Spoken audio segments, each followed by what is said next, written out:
안녕하세요. 렛츠동 365 통성경 시간입니다. 오늘은 저와 함께 이사야서를 공부해 보도록 하겠습니다.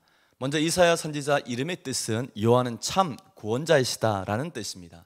이사야는 먼저 왕족이었습니다. 그는 유대 전승에 의하면 남유다의 10대 왕 우시야 왕의 동생이었던 아모스의 아들이었다고 합니다. 그래서 그는 왕궁에서 생활을 했습니다. 특히 히스기야 왕 때에는 왕궁을 출입하는 고위 관리였습니다. 또한 이사야는 당대 최고의 학자였습니다. 그는 율법에 전통한 사람이었고 국제 정세를 손바닥 터다듯이 볼 수 있는 정치적 식견을 가진 아주 뛰어난 학자였습니다. 그렇다면 이사야 선지자가 주로 활동했던 시기는 언제일까요? 이사야서 1장 1절에 잘 나와 있습니다. 우리 함께 읽어보도록 하겠습니다. 유다 왕 우시야와 요담과 아하스와 히스기야 시대의 아모스의 아들 이사야가 유다와 예루살렘에 관하여 본 계시라. 아멘. 자, 우시야는 남유다의 10대 왕, 11대 요담, 그리고 12대 아하스, 13대 히스기야 왕 때 이사야 선지자는 주로 활동을 했습니다. 이사야서 6장에 보면은 우시야 왕이 병들어 죽던 해에 이사야에게 환상과 계시로 여호와의 말씀이 이제 임하게 됩니다. 그 이후 본격적으로 활동했던 때는 아하스 왕 때 그리고 히스기야 왕 때 활동을 하게 되죠. 유대 전성에 의하면은 히스기야의 아들이었던 므낫세 왕, 아주 나쁜 왕이었는데 이 왕 때에 핍박을 받아 죽게 됩니다. 통나무를 비우고 그 안에 이사야를 집어넣고 토불을 켜서 죽였다고 합니다. 그래서 히브리서 11장에 나오는 톱에 켜서 죽임을 당했던 순교자를 이사야로 그렇게 성경학자들은 생각하고 있습니다. 자, 그래서 우시야 왕이 죽던 해는 BC 740년입니다. 그로부터 약 한 60년 동안 선지자 활동을 열심히 했던 사람이 바로 이사야였습니다. 자, 이사야가 활동했던 시기를 보면 북이스라엘이 멸망하는 시기였습니다. 아수르가 제국주의를 펼치는 시기였고 결국은 아수르에 의해서 BC 722년에 북이스라엘이 멸망하게 됩니다. 이 시대에 이사야는 자신에게 주어진 선지자의 사명을 충성되게 감당하게 됩니다. 자, 이때가 바로 BC 8세기인데 BC 8세기에 활동했던 선지자들은 북쪽에는 예후 왕조 때 아모스와 호세아 선지자가 있었고 남쪽에는 미가와 이사야 선지자가 있었습니다. 하나님께서 예후 왕조를 통해서 오므리 왕조를 심판하게 되죠.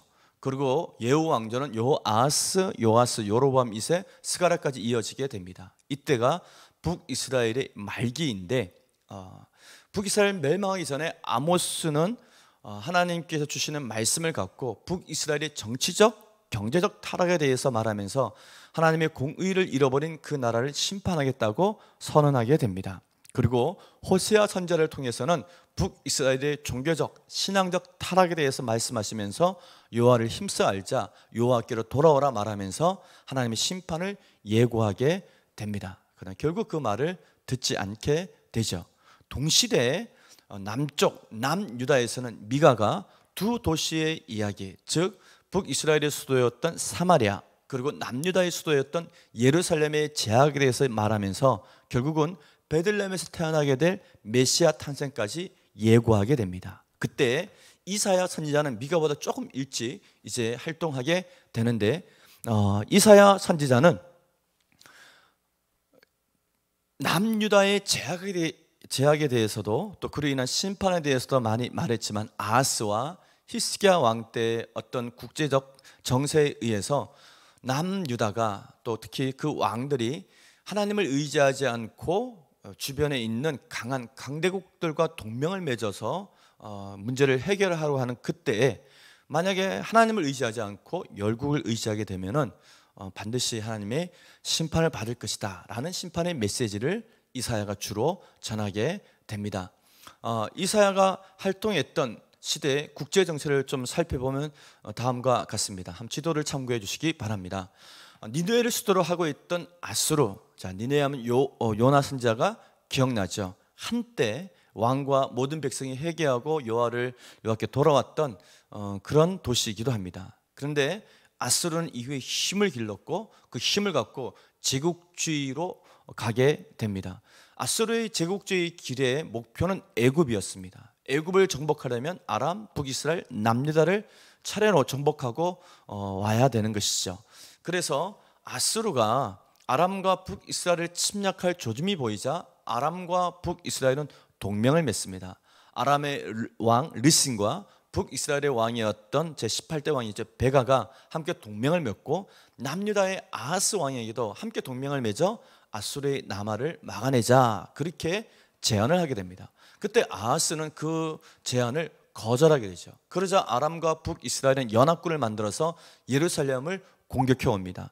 1차 공격은 잘 막아냅니다. 근데 또다시 전열을 정비해서 2차 공격을 해올 조짐이 보이자 아하스 왕과 남유다 백성들은 이사야서 7장에 보면은 바람에 숲이 흔들듯이 그들의 마음이 흔들렸다, 두려웠다는 것이죠. 그게 두려움에 떨게 됩니다. 그때 아하스 왕이 선택했던 이 국가적 위기를 극복하기 위해서 선택했던 방법은 하나님이 아니라 외교적으로 해결하는 방법이었습니다.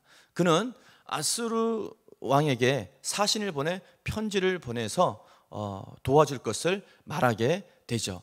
근데 남유다의 아하스 왕이 이런 움직임을 하려는 것을 이사야 선지자가 먼저 알았습니다. 그래서 충고하게 됩니다. 이사야 선지자의 충고는 한마디로 동맹을 맺지 말라는 거예요. 누구하고요? 아수르 제국과 동맹을 맺지 말아라. 왜냐하면 아수르 제국과 동맹을 맺고 북이스라엘과 남유다의 공격을 막아내게 된다면 너는 남유다가 형제의 나라 북이스라엘을 멸망하는 그 빌미를 제공하게 되는 것이고, 그리고 결국은 아수르의 영향을 받아 아수르의 이방 신들이 남유다에 들어오게 될 것이고, 마지막으로 결국 아수르는 제국주의 길을 가고 있기 때문에 남유다까지 정복하고 속국으로 삼을 것이다. 그러니 절대로 그렇게 하지 말라고 충고를 했습니다. 아하스의 선택은 어떠했을까요? 이사야의 충고를 받아들이지 않습니다. 그는 사신을 보내서 아수르 왕에게 이렇게 굴욕적인 편지를 보내게 됩니다. 나는 왕의 신복이요 왕의 아들이라. 이제 아람 왕과 이스라엘 왕이 나를 치니 청하건대 올라와 그 손에서 나를 구원하소서. 정말 굴욕적인 편지를 보냈습니다. 이 편지의 수신자가 하나님이었다면 얼마나 좋았을까. 하나님, 나는 하나님의 신복이고 하나님의 아들이니 이제 위기에 처한 아람과 북이스라엘이 우리를 치려고 하는데 그들을 막아주십시오, 그들의 손에서 나를 구원해 주십시오 라고 기도했다면 얼마나 좋았을까요? 그러나 아하스 왕은 그렇게 하지 않습니다. 그런 아하스 왕에게 이사야 선지자는 하나님이 반드시 남유다를 지켜주실 것이니까 믿지 못하면 징조를 구해라. 마치 기드온이 사사시대 때 보면은 양털을 갖고 징조를 구하잖아요. 그렇게 징조를 구하라고 말했습니다. 근데 아하스는 나는 여호와를 시험하지 않겠다는 핑계로 징조를 구하지 않습니다. 그러자 하나님이 이사야를 통해서 이런 징조를 주죠. 보라, 처녀가 잉태하여 아들을 낳으리니 그 이름을 임마누엘이라 하리라. 메시아 탄생에 대한 예고를 해주시게 됩니다. 이후에 결과는 어떻게 됐을까요? 북이스라엘 남유다를 아수르가 치고 내려와서 다 정복합니다. 그래서 북이스라엘은 BC 722년에 사르곤 대왕에 의해서 멸망을 당하고 사마리아인이 탄생하게 됩니다. 이후 아하스는 아수르의 개선식에 참관하게 되죠. 아수르로 가서 개선 퍼레이드를 보고 그 나라의 신을 본 다음에 뿅 가서 전보를 보내서 예루살렘에 아수르와 똑같은 신의 제단을 쌓게 합니다. 그리고 돌아온 다음에 아하스는 하나님이 아니라 그 아수르 신의 제단에 제사를 드리는 그런 만행을 저지르게 되는 것을 보게 됩니다. 결국 아하스는 죽고 그의 아들 히스기야가 25세 나이에 왕위에 오르게 됩니다. 그런 종교개혁을 잘 단행했습니다. 그런데 국제 정세는 아수르 제국이 결국은 남유다를 정복하려고 침략해 올 조짐을 보이게 되죠. 여기에 대해서 히스기야는 나름대로 잘 대비를 하게 됩니다. 그때 이사야가 충고합니다. 똑같은 충고를 합니다. 히스기야에게 자주국방하지 말고 애국과 동맹을 맺어서 아수르를 막아내려고도 하지 말고 오직 하나님만을 의지하라. 하나님이 반드시 지키실 것이다 라고 충고했지만 히스기야 또한 이사야의 충고를 듣지 않습니다. 상식적으로 생각해 보면은 모든 국가적 위기는 동맹을 맺어 해결하는 것이기 때문에 지금 상황도 마찬가지잖아요. 한미동맹 이렇게 얘기하잖아요. 그런 히스기야나 아하스의 선택은 굉장히 상식적인 이야기일 것 같습니다. 근데 문제는 이스라엘은 제사장 나라, 하나님의 왕 되신 나라이기 때문에, 만군의 여호와가 지키신 나라이기 때문에 신앙적으로 이 문제를 해결해야만 했습니다. 그러나 히스기야는 자기 머리, 자기 노력으로 막아내고자 하죠. 결과는 어떻게 됐을까요? 아수르 왕이 쳐들어오자 다 예루살렘을 제외한 모든 도시가 다 순식간에 정복당하게 됩니다. 히스기야는 아수르 왕에게 굴욕적인 말을 하면서 전쟁 배상금으로 은 300달란트, 금 30달란트를 주고 제발 돌아가 달라고 그렇게 얘기를 합니다. 그러자 아수르의 왕은 그것을 받고 돌아가는 척하다가 다시 쳐들어오게 되죠. 그래서 예루살렘을 다시 정복하려고 할 때 그때 왔던 아수르의 왕은 사네립이었습니다. 이사야서 36장부터 이제 그 이야기가 나오게 되죠. 랍삭이라는 아주 유대 방언에 잘하는 사신을 보내서 하나님을 막 모독하게 됩니다. 이 얘기를 들었던 히스기야가 그때서야 정신을 차리고 하나님 앞에 나가 기도를 하게 됩니다. 그렇게 기도를 하면서 이제 전세가 뒤집히게 되죠. 이사야와 히스기야가 하나님 앞에 간절히 기도하자 하나님께서는 밤사이에 18만 5천 명 아수르의 그 정예 부대를 전멸시켜 버립니다. 그리고 이사야 선지자가 예언했던 대로 사네립은 자기 고국 아수르로 돌아가서 자기 신에게 제사 드리다가 기도하다가 자신의 아들에 의해서 죽임을 당하고, 그때부터 아수르 제국은 쇠퇴의 길을 걷고 바벨론이 고대 근동의 주인으로 등장하는 일이 이루어지게 됩니다. 결국 히스기야를 통해서 하나님께 우리 주시는 메시지는 오직 우리가 믿고 의지해야 될 것은 여호와 하나님 한 분이라는 것이죠. 그분 앞에 우리가 믿고 기도하며 나아갈 때 하나님께서는 우리를 보호하시고 지키신다라는 교훈을 우리에게 주고 있습니다. 자, 그래서 이사야서의 주제를 한번 살펴보면 하나님만이 남유다 백성이 의뢰해야 할 분이시며 하나님만이 우리의 구원자가 되신다라는 주제를 갖고 기록하고 있습니다.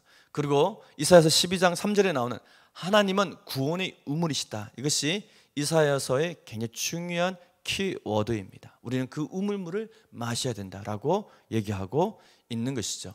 자, 이사야서의 구조를 한번 살펴보도록 하겠습니다. 이사야서의 구조를 살펴보면은 이사야서 1장부터 39장의 전반부, 후반부는 40장부터 66장입니다. 1장부터 39장까지는 역사적 기록, 사건들을 중심으로 선포된 예언의 말씀이 기록되어져 있고, 그리고 40장부터는 심판 이후 회복에 대한 말씀이 기록되어져 있습니다. 좀 세분해서 보면 1장부터 35장까지는 이스라엘과 유다의 죄에 대해서, 또 그에 대한 심판을 선언하고 있고, 또 열방에 대한 경고, 또 하나님만을 의뢰하라는 결론적인 말씀을 선포하고 있습니다.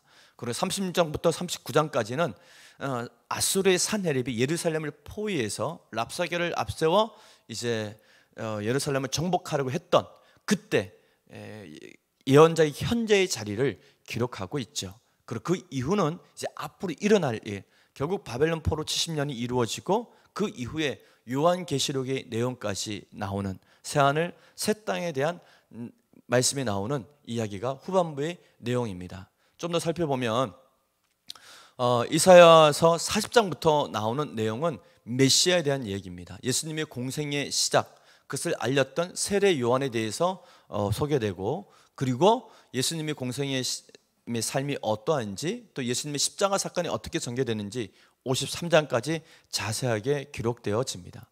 결국 이사야서 64장에 보면은 여호와여 이제 주는 우리 아버지시니이다, 예수님의 십자가 사역의 완성에 대해서 예고하고 있는 것을 보게 됩니다. 그래서 이사야서는 사실 이 땅에 오실 메시아 예수 그리스도를 가장 정확하게 표현하고 있는 구약의 선지서인 것입니다. 놀라운 것은 요한계시록에 나오는 새하늘 새 땅에 대한 말씀이 기록되고 있다라고 하는 것입니다. 이사야서 65장 17절 말씀 같이 한번 읽어보겠습니다. 보라, 내가 새하늘과 새 땅을 창조하나니 이전 것은 기억되거나 마음에 생각나지 아니할 것이라. 아멘. 이 똑같은 말씀이 요한계시록에 나옵니다. 하나님이 만물을 새롭게 하실 때 새하늘과 새 땅을 창조하시게 됩니다. 그래서 이사야서는 결국 이렇게 많이 얘기를 합니다. 이사야서는 성경 66권의 축소판이다. 1장부터 39장이 전반부의 내용인데 그 전반부는 구약 성경 39권을 의미하고, 그리고 40장부터 66장은 27장이잖아요. 그래서 신약 성경 27권을 얘기한다. 다 합하면 66장 66권이 되는 것이죠. 그래서 성경의 축소판이다, 그렇게 성경학자들은 얘기하고 있습니다. 자, 오늘 저와 함께 이사야서를 살펴보았는데 성경은 십자가 원스토리이죠. 구속사를 중심으로 창세기부터 요한계시록이 기록되었습니다. 그런 의미에서 이사야서 또한 1장부터 66장의 십자가 원스토리로 기록되어져 있다. 물론 그 시대에 아하스 그리고 히스기야 아수르 제국이라는 것이 등장을 하지만, 그러나 주 내용 이사야를 통해서 선포되었던 예언의 말씀은 메시아에 관한 말씀이 아주 많이 기록되어져 있고, 그리고 성경의 마지막 책 요한계시록의 내용이 기록되어져 있기 때문에 이사야서는 십자가 원스토리 축소판이다, 그렇게 말할 수 있습니다. 특히 예수님의 탄생과 고난, 십자가뿐만 아니라 어린 양과 이리가 평화롭게 뛰어노는 평화의 나라, 하나님 나라에 대해서도 소개하고 있습니다.